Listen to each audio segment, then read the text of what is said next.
సమాజంలో జీవిస్తున్న ప్రతి మనిషికి సామాజిక బాధ్యత ఉండాలి. ఈ విషయం అందరికీ తెలుసు. కాని ఎంతమందికి ఆ బాధ్యత ఉంటుంది? అలాగే ఇతరుల కోసం జీవించే వ్యక్తులు మన చుట్టూ ఎంతమందున్నారు, అసలున్నారా అనే అనుమానం కూడా చాలా మందికి వస్తుంది. అవునా? అయితే అలాంటి వ్యక్తుల జాబితాలో మొదటి వరుసలో ఉండే గొప్ప మనిషి గురించి తెలుసుకోవాల్సిందే. హైదరాబాద్ ట్యాంక్ బండ్లోకి దూకి ఆత్మహత్య చేసుకునే వారిని తన ప్రాణాలను సైతం లెక్క చేయకుండా కాపాడుతున్న ట్యాంక్ బండ్ శివే ఆ వ్యక్తి. అలాగే ట్యాంక్ బండ్ నీటిలో ఛిద్రమైన మృతదేహాలను వెలికితీస్తున్న ఈ శవాల శివపై స్పెషల్ స్టోరీ.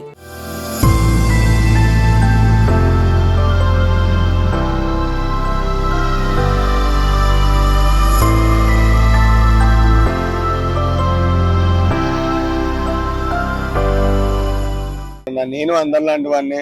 నేను కూడా ఆడాలి పాడాలని నాకెన్నో కోరికలు ఉన్నాయి, ఎన్నో ఆశలు ఉన్నాయి.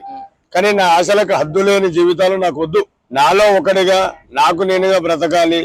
నేను ఎవరికైనా ఏం చేశావని నువ్వు అడిగితే చెప్పుకునే స్థాయిలో నేను ఉండాలి. అనాథ శరణాలయంలో హాస్టల్ కాకుండా సిద్ధూర్ హాస్టల్ చెదరగట్లో చిన్న పిల్లల హాస్టల్. అది ఆడ ఒక 7 ఏళ్ల నుంచి 6 ఏళ్ల నుంచి ఒక 12 ఏళ్ల వయసు 15 ఏళ్ల వయసు వచ్చాక వాళ్ళు చూసుకున్నారు అనమాట. ఆ టైం వరకు నేను వాళ్ళ దగ్గర ఉండడం జరిగింది. చిన్న ఉన్నప్పుడే ఒక అనాథ జీవితంలో బతుకుతున్నా నేను. బ్రతికిన తరుణంలో అన్న ఒక దొంగగా మారకుండా ఒక క్రిమినల్ కాకూడదని ఆ కృష్ణ ఒక ఇజిరా చూపించిన దారి, అన్నదాత సుఖీభావ అని నన్ను హాస్టల్ తీసుకొచ్చిండు. హాస్టల్ అడిగి నా ఫీజు ఏదైతే ఉందో రోజు 5 రూపాయలు కట్టాలి. 5 రూపాయలు తను కట్టడం జరిగింది. అలా 5 రూపాయలు కాకుండా నువ్వు ఎన్ని రోజులు హాస్టల్లో ఉంటావో అన్ని రోజులు 5 రూపాయలు నేను కడతా బాబు, నువ్వు బాధపడదు అన్న మాటలకి నేను చెల్లించి మారడం జరిగింది. ఆ మారిన మనిషే ట్యాంక్ బండ్ లో ఓ రోజు అనుకోకుండా డెడ్ బాడీ వస్తే ఈ ట్యాంక్ బండ్ పైన కూడా గజయితగాళ్ళు ఉన్నారు. ఆ గజయితాల పరిస్థితి అప్పుడేది ఉందో ఈ గజయితానికి కూడా అదే పరిస్థితి ఉంది. ట్యాంక్ బండ్ శివకు డబ్బుపై ఆశ లేదు. విలాసవంతమైన జీవితం గడపాలన్న కోరిక అసలే లేదు. నిరంతరం సమాజం కోసం పనిచేయడం, మంచి గురించే ఆలోచించడం ఆయనకు తెలుసు. ఈ విషయాలన్నీ అర్థం చేసుకున్న శివ భార్యాపిల్లలు ఆయనకెప్పుడూ అండగా నిలిచారు. కష్టం సుఖం అన్నింటిలోనూ ఆయనకు తోడుగా ఉన్నారని శివ ఎప్పుడూ చెప్తూ ఉంటారు. ఇప్పటివరకు సుమారు 140 మంది ప్రాణాలను కాపాడినట్లు ఆయన గర్వంగా చెప్తున్నారు. అలాగే మృతదేహాల వెలికితీతకైతే లెక్కలేదని, అయినా తానెప్పుడూ ఏదో ఆశించి ఈ పని చేయట్లేదని శివ అంటున్నారు.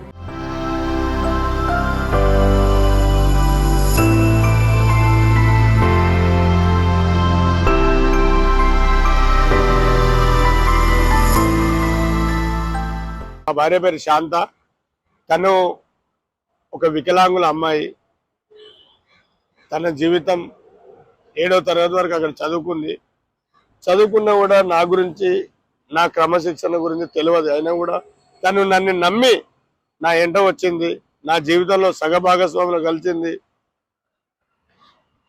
ఒక్కోసారి తను కూడా బాధపడుతుంది, అయ్యా నువ్వు ఇంత బాధపడుతున్నావు, ఎందుకు ఇలా తిప్పలు పడుతున్నావు, మేము తినే పడ్డాడు అన్నం కోసం నువ్వు ఇంత చేయాల్సిన అవసరం ఏముంది, మనం కూడా అందరిలాగా బయటకు వెళ్ళిపోదామా అనే మాట తనకి ఇక్కడ దాకా వస్తుంది.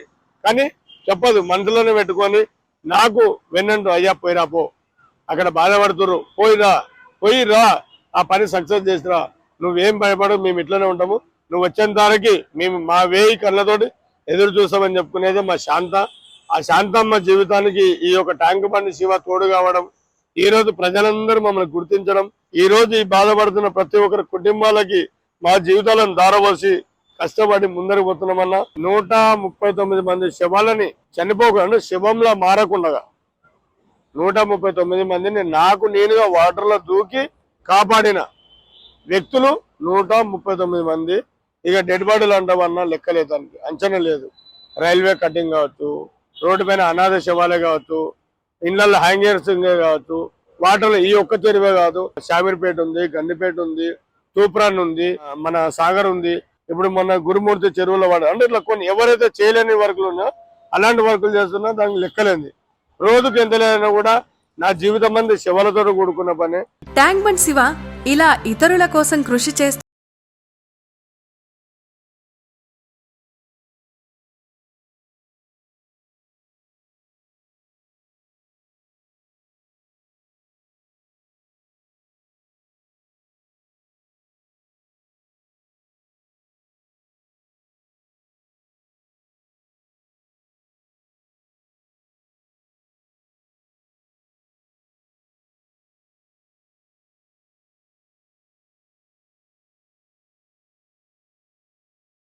నా ఆరోగ్యం అనేది నా ఆరోగ్యమే మహాభాగ్యము.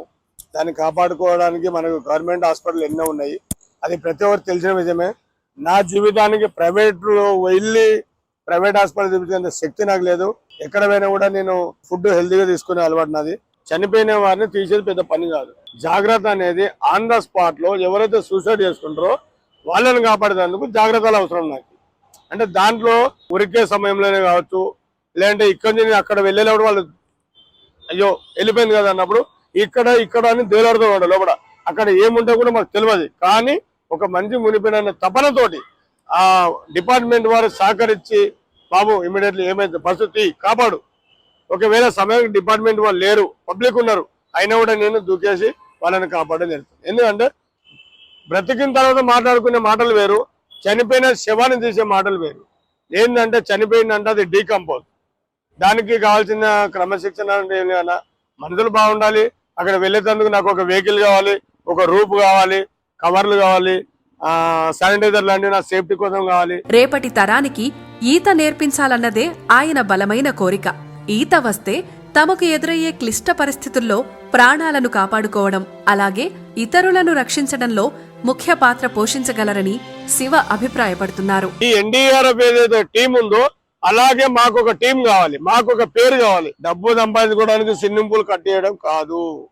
10 మంది పిల్లల కోసము, స్లమ్ లో ఉండే పిల్లల కోసము, పెద్ద పెద్ద మిద్దల్లో ఉన్న పిల్లల కోసము, ఇది ఒక జీవిత లక్ష్యం కోసం కట్టాల్సిన అవసరం ఉంది. అలాంటిది మీరు ఏమైనా నాకు ఏర్పాటు చేస్తా అంటే 500 గజాలు ల్యాండ్ అవుతుంది. దానికి ఒక 23 లక్షలు 20 లక్షలు పెడితే ఖచ్చితంగా ఇది ఒక ప్లాట్ఫామ్ తయారవుతుంది. ఈ ప్లాట్ఫామ్ లో కొన్ని వందల మంది పిల్లలు, అంటే ఒక్కరోజు కాదు, నేనున్నన్ని రోజులు ఇది ఇలాగే నడుస్తుంటది. నేను పోయిన తర్వాత నా తరం పిల్లలు ఎవరైతే ఉన్నారో, ఎవరైతే నాకు సహాయం చేస్తారో వాళ్ళందరూ దాన్ని నడిపించుకునే దానికి ఆస్కారం ఉంటది. కాబట్టి దయచేసి ప్రతి ఒక్కరు గుర్తించాలి. ఈ శవాలను చూడలేక నా బాధ తట్టుకోలేక నేను ఎవరిని అడగలేకపోతున్నా. మనం రోజు వివిధ సందర్భాల్లో సమాజ సేవ చేసే వాళ్లను చూస్తూ ఉంటాం, వారి గురించి తెలుసుకుంటాం. కానీ ఇలా ప్రాణాలను పణంగా పెట్టేవారు మాత్రం చాలా అరుదుగా కనిపిస్తారు. ఇలాంటి వాళ్లను ప్రోత్సహించడం, వారికి అండగా ఉండడం మనందరి బాధ్యత. ఫైనల్ గా ఈ స్టోరీ ద్వారా మనం టాల్ రేడియో తరఫున ట్యాంక్ బండ్ శివకు బిగ్ సెల్యూట్ చెప్పేద్దాం.